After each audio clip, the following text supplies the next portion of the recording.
Hey, this is Megan with Focus Like a Mother. And Amy with Creative Catapult Coaching. And this is episode some number of Control Alt Think, conversation with neurodivergent minds who don't always recall the information that they're looking for. Yeah, keeping track of episode numbers. Yeah, that was not in my brain for today. Um, This but is why we seed our brain with the correct information ahead of time. yes. But the thing that is on our minds today is we were going to talk about, I think we called it weird sensory sensitivities or just sensory things that come up in each of our lives that are some similarities and some differences. So, Amy, I think you had an example. We Um, had started with, at some point, talking about haircuts and how they'd evolved over time. For me, as a kid, it was like there was this one place where they would like wash my hair and it would cause the middle of my back to like get this almost tickle tingle along it. And it was awful. And I hated it. Of course, now I love having my head rubbed when appropriate and with, you know, people. But it's like now my favorite part of getting my hair cut is, the head massage and the shampoo. But there were times where it was physically uncomfortable. And you two have had some hair stuff that we've joked about and noticed in passing. yes, so my hair is like always up because if it's touching my face, it bugs me. So, um, I think for a very long time, like if it's not in the mom bun, then it's probably in a ponytail or a braid. Right now it's really long, so but I don't usually do short haircuts because then it falls against my face or in my face. Um, but before we get too far into sensory stuff, the word sensory, um, some of our listeners might not know what we're talking about. So we have our typical senses: sight, sound, smell, touch, taste. And Didn't then we miss should any of our. also add interoception, which is being aware of inside your body, and proprioception, which is being balance and awareness of where your body is in space. Yes. Trying And to then remember. And vestibular. That's the last one. I was like, there's another one. So there's how are 8. vestibular and proprioceptive related? So this is a cool one I've learned as a parent of in my parenting journey of learning from OTs over the last 4 years. So proprioceptive input is um physical, and if there's any OTs out there that can put in the comments of the podcast any better explanation, the OT butterfly on Instagram has awesome explanations of stuff, especially how it relates to kids. But proprioception is your body in relation to other things. So the physical sensation of um, standing or jumping or bumping into things or being buckled into something tightly, um, How getting a often do really I tight whack hug or a my arm squeeze. against the door when I'm walking? Because apparently there's a door there. Yes. So vestibular is your body within space. So swinging, spinning, so very much like the balance kind of movements, whereas proprioception is like contact with things. So in kids, what I've seen is sensory seeking from a proprioceptive standpoint is a lot of jumping, crashing, bumping into things on purpose because their body is seeking those kinds of things. For us as adults, one of the things we've talked about before that helps us regulate, you and I both, is heavy work. So for me, it's heavy yard work, like moving big, heavy rocks or doing some very physical heavy lifting of things in the house or the yard. I actually talked with another adult last week who said that like he likes to deadlift really heavy. And it was like, oh yeah, that's like if you feel very regulated and can focus after that, it's not just the stuff being released because you're working out, but it could also be that heavy lifting or heavy work is helping regulate your nervous system. But vestibular would be my very first introduction to the concept of vestibular was my son, the day we were leaving the NICU, was fussing, and his NICU OT came over and said, "Oh, he just needs a little vestibular input." And she just like rocked the stroller back and forth that we were buckling him in, or like if a baby is crying and they're in their car seat and you're walking and you kind of move the car seat a little bit or swing them, or babies Uh-huh. that really like to ride in swings, autistic kids that really like to spin on swings, that's all vestibular input, very much tied to like your balancing your inner ear and stuff like that. Um, so I did a lot of swinging as a kid. I really liked it, but there would be a point where I would kind of get motion sick, but it took a while. But we and there's should people that probably don't back like up it. and talk about sensory sensory seeking and sensory avoiding, being we just use both of those terms without even going there. Yes. So much for this being a light episode. So much for our brains. There, sorry, brains. But apparently my brain is interested, so now I can find all the information. So seeking would be your nervous system. So like interoception, feeling pain. If you're very sensitive to something, you might avoid that sensory input. So if you're sensitive to certain sounds, you might avoid certain sounds. So think about any of those 8 senses. If someone is avoiding in one of those 8 areas, their nervous system might be more sensitive to that type of input. If they're seeking it, their nervous system might have a little bit of a dulling effect. So for me, I tend to have a very high pain tolerance.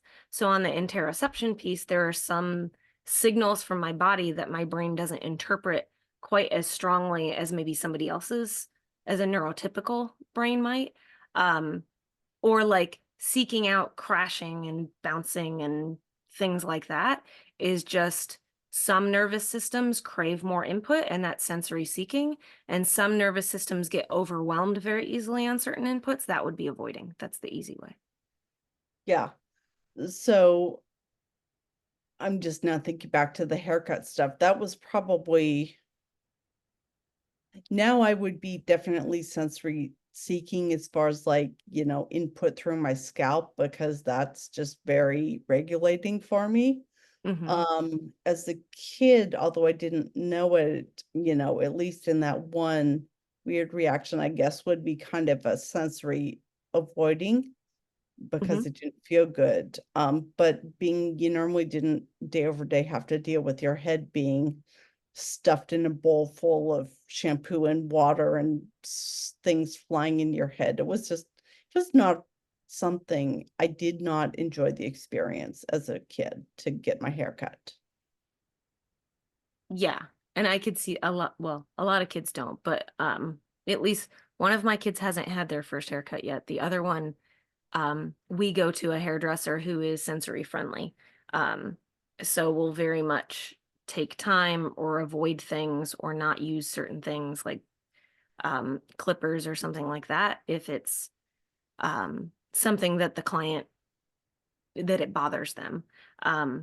For me, one of the ones you and I talked about was scents and laundry in particular.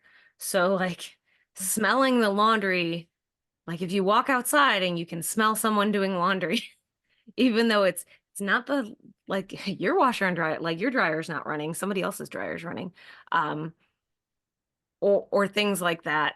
I was one that when you're pregnant, a lot of people get like the super smell just from the hormones changing, but I was one that never has gone away. So it lingered in between my pregnancies and now Same. it's continued after. So I don't know if I just didn't pay attention as much before or if it's something that shifted with all the hormone changes.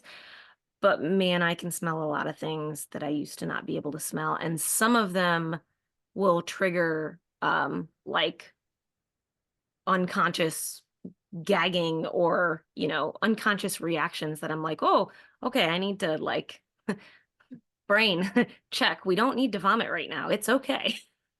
Yeah. I don't think any of mine are quite that bad that I'm aware of.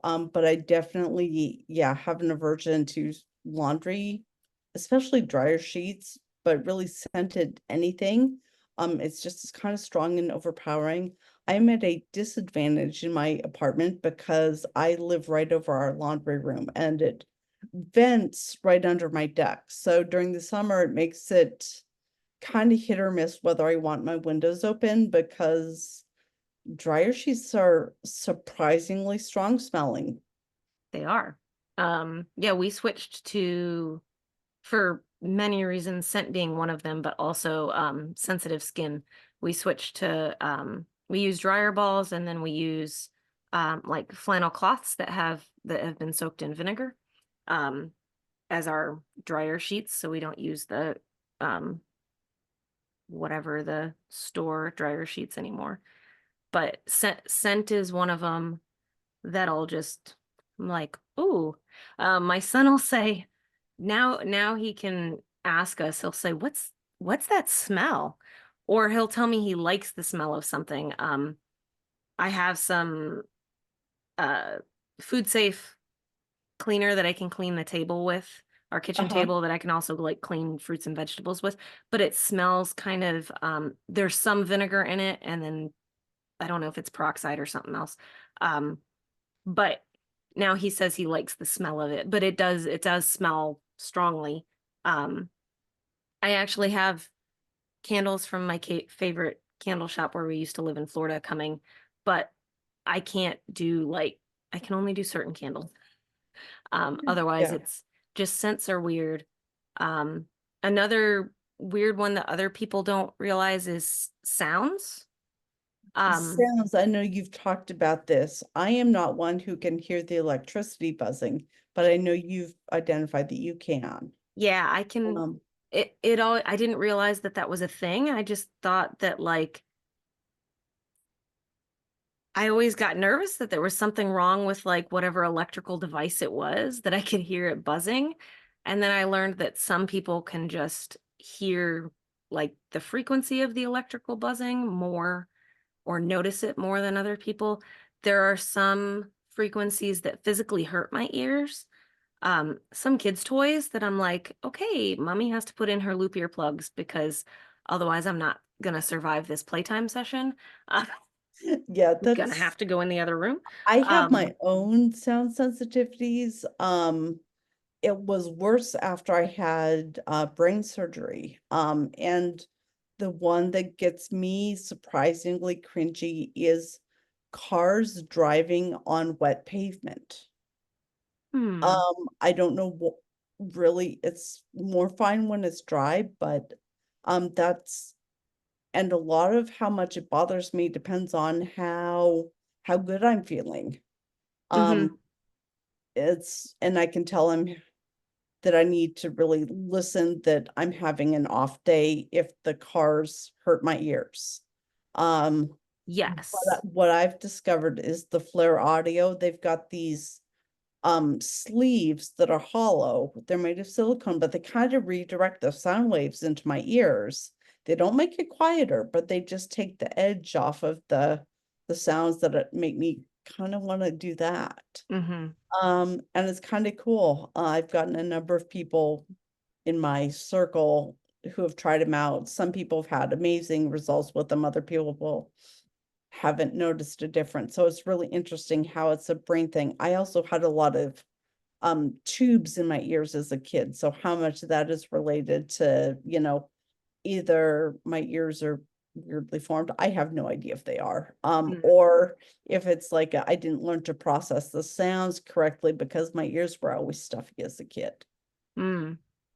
Yeah, I have the Flare audio ear sleeves on my list of things to try. What's interesting is, for someone who doesn't have a sound sensitivity, the most common example that a lot of people could understand is the sound of we're both going to shudder here in a second because I'm shuddering just thinking about it. The sound of fingernails on chalkboard when everybody goes, For me, "Ooh!" it's a feeling. It's not a sound. It's the feeling of it. I hear the sound and I can feel it in my hands. And Yeah, but for people that it's kind of that response to a sound or a feeling, that's a sensory response that your body's having. And like you said, the kind of day that you're having plays into how sensitive you might be. So for me, if I'm very dysregulated or there are lots of overstimulating things going on, the sounds will bother me a lot more than if I'm able to, kind of regulate everything else. The sounds won't necessarily bother me as much. And there are other weird, since we talked about weird sensory things, like we should put this on our list. What's it called? Not safe foods, but food hyperfixations. So we have hyperfixations on our list, but also specifically to food because it's tied to sensory. So there are some yeah, foods. that'll have to be more of your topic because I don't think I have any real food hyper focuses, and I Yeah, don't think I it's ever like have. I gotta eat this because it feels a certain way in my mouth when I eat it, or it tastes a certain way. But then I know there are other neurodivergent people out there who can relate. All of it's like any other hyperfixation. One day something goes click and it's disgusting. And you're like, that just ruined whatever it is for me. Um, so, but it's also kind of like sensory tied to certain, I mean, I guess anybody could relate to like comfort food. Certain foods are just soothing, whereas certain textures or tastes are just irritating. And food is one that you're like, oh, I just don't like X, Y, or Z. But it could also be because the texture of something is off or Yeah, something like I that. do have a handful of textures and, certain I really like gel or gummy candies because of how they really feel between my teeth, but I've never had it be like a complete either obsession or suddenly the switch flips and I don't want them Mhm. anymore. I've heard about people doing that, but that's not been I don't recall any experiences with that Mhm. to a great degree. Yeah, I have some foods where it's like, oh, I could eat that every day for like I kind of go through phases of foods, but I'm trying to think of the other.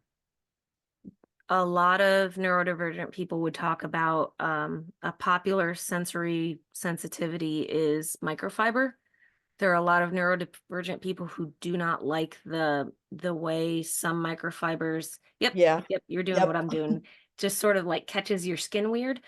But there are like we use microfiber cloths in our house to clean, and I have some hand towels that are technically microfiber, but they don't feel like microfiber. Yeah, it's a microfiber suede is what gets me. Microfiber in general is fine, but if it's closer to a suede texture, Yeah, but it not just all of them either. It's just weird. depends.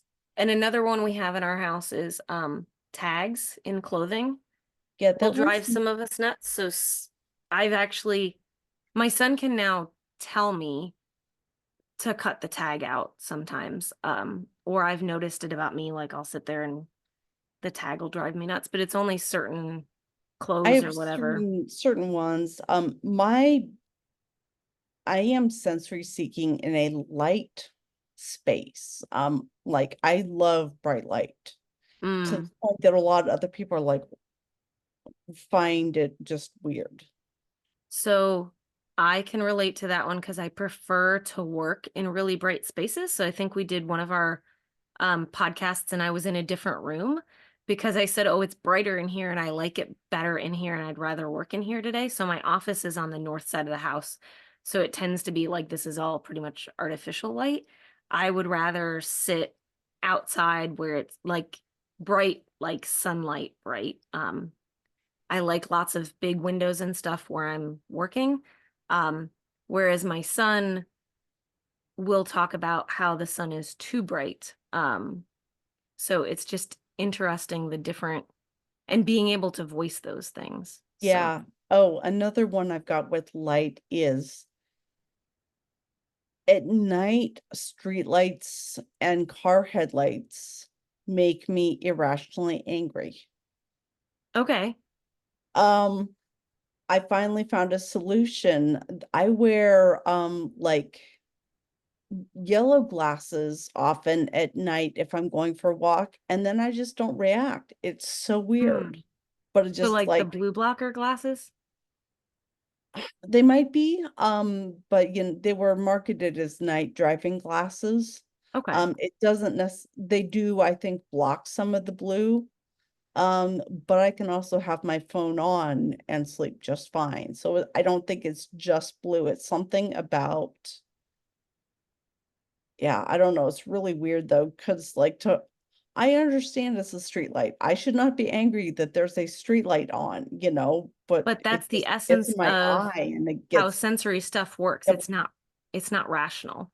So like when you said irrationally angry, I'm sure there are people out there that can relate because there are other, like for me, there are sounds that just irritate me to the point where it's like there's nothing actually wrong. I just cannot stand whatever sound that is, or it having the awareness to know what the trigger is. There are other times that like my husband has to point it out to me, like, you seem really dysregulated or upset. Is it because of X, Y, and Z? And it's like, oh, well, yeah, but I didn't realize that that was the thing getting me all out of sorts.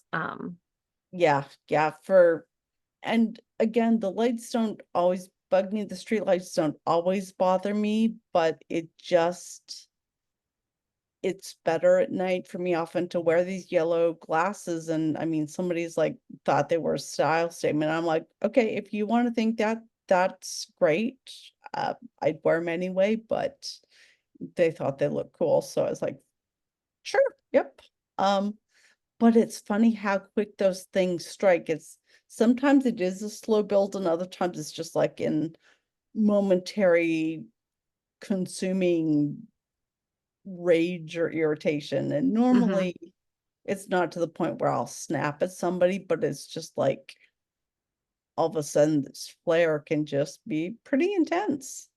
hmm Yeah. Well, we're at just over 20 minutes in, and we talked about a lot of different sensory things today. I'm sure we could talk for a while about all of the different like, oh, what about this and what about that? But like you said, some days the nervous system is a very complicated system. So some days Ah, it's like, oh, this doesn't bother me. And other days it's like, oh, I'm make it just going back stop. to bed. I'm just going back to bed. I'll try again tomorrow. Yeah. So, well, with that, anything else on sensory stuff for today? I just think that it's interesting to note, and we hit on a couple of them, but we didn't get real far into it. How many coping strategies there are, some of which we've intentionally employed, but once you identify the trigger, all of the things you can do to help mitigate it and help yourself Mhm. feel more even keel. And that's probably 6 episodes in and of itself, but we'll Yeah. And probably same hit with on that another time. the self-awareness and the advocating, self-advocacy that comes with realizing the trigger and then doing something about it, or removing yourself from a situation, or asking for what you need, or Yeah, um and that's such a huge part for me of the coaching work that I enjoy is helping people identify and then either find tools for that or even realizing it's a thing and that, oh, if you're bothered at work by a bunch of sounds because it's distracting, that's one of the hallmarks of ADHD is that we can't filter out external sounds. So it may not be quite as, sensory sensitivity in the full-on cringe mode, but there's a lot of stuff that we can do to mitigate. And I think I'm trying to open another topic mentally, so I'm gonna end it there. and yes, and my brain immediately went, yeah, I worked in my last corporate office, had the white noise all over the office, and it drove me absolutely nuts, and I couldn't figure out why. Now, years later, I'm going, oh, that's a sensory response. I just couldn't focus But for everybody else, it's like, oh, I love the white noise. It drowns out everything else. I'm like, yeah, no, it doesn't. It just adds to it. Um, but with that, I know we are definitely not alone on the, as you mentioned, from a coaching standpoint. So I take a similar approach with parents, is that, it's okay and it's normal. And by the way, when you became a parent, the sensory processing center in your brain actually changed to be a little more sensitive, or a lot more sensitive. So it's to be expected. But with So that, like I we've got will, another episode or continuation of this one here about yes, how we deal with it professionally and not just the random instances that come up in our yes, life. We'll have to pull all of our favorite coping tools and do a show and tell. yes. And I think the big takeaway from today is that there are 8 different senses, not just the 5, and that it is perfectly uh, typical in a Normal, neurotypical typical, way yeah. to be annoyed by sensory things. Well, and I think the third one that I'm going to add is that it's really normal for it to be variable. And so sometimes it's really bothersome, and other times you're like, oh, right, that's been happening yesterday. I was ready to throw that out the window. It just doesn't, some days things are super bothersome, and other days you may not notice them at all. Yep. And that's normal. Yes. Well, and with that, I will wrap us up then. I am Megan with Focus Like a Mother. And I'm Amy with Creative Catapult Coaching. And this is Control Alt Think podcast, conversations with neurodivergent minds. And we will see everybody next time. Suppose we should add a neurodivergent or with divergent nervous systems too, somewhere in Yes. there today. All right, we'll catch you guys later. All right. Bye.